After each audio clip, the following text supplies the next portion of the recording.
xəbərsiniz. Paytaxtda intihara cəhd faktı olub. Metronun Koroğlu stansiyasının yaxınlığındakı asma körpüyə çıxan şəxs canına qıymaq istəyib. Onu fikrindən daşındırmaq mümkün olub.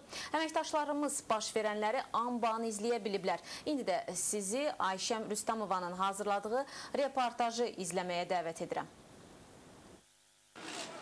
Bugün günorta saatlarında metronun Koroğlu stansiyası yaxınlığındakı körpüdə intihara cəhd edilib. Səbail rayon sakini Fəqan Nəsibov asma körpünün dəmir konstruksiyalarını çıxaraq oradan özünü atmaq istəyib. Mənim nazirliyin rəhbərliyi göndərib, mənim yanıma. Hadisə yerinə dərhal Fövqəladə Hallar Nazirliyinin əməkdaşları və təcili tibbi yardım maşınları cəlb olunub. Artıq 20 dəqiqədir ki, Əzbəyov körpüsünə çıxan və özünü atmaq istəyən 45-50 yaşlı vətəndaşın bu hərəkəti burada böyük bir tıxacın yaranmasına səbəb olub. Hətta tıxac qəzalara da yol açıb.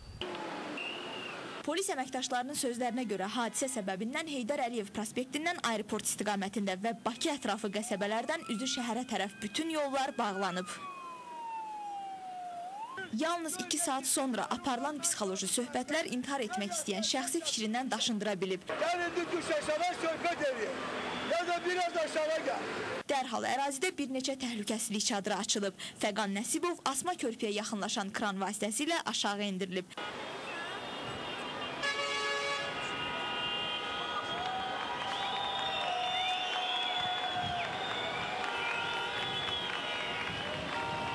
Özünü atmaq istəyirdi. Xilasedicilərin sayəsində xilas oldu. Əməliyyat hardasa 2 saat yarım, 3 saat sürüb. Çox uğurla da başa çatdırılmışdı. Fəqan Nəsibov intihara cəhdini Zərdab rayonunda məmurlardan birinin ondan küllü miqdarda pulu alıb qaytarmaması ilə əlaqələndirib. Əldə etdiyimiz məlumata görə Nəsibovun müraciəti Respublika Baş Prokuroru Zakir Qaralov tərəfindən nəzarətə götürülüb. Şikayət araşdırılması üçün Baş Prokuror yanında Korrupsiyaya qarşı mübarizə idarəsinə göndərilib. Qeyd edək ki, bir il ərzində bu körpüdən 3 dəfə intihara cəhd edilib. Onlardan ikisi Fövqəladə Hallar Nazirliyinin əməkdaşları tərəfindən xilas edilsə də, bir nəfər istəyinə nail ola bilib.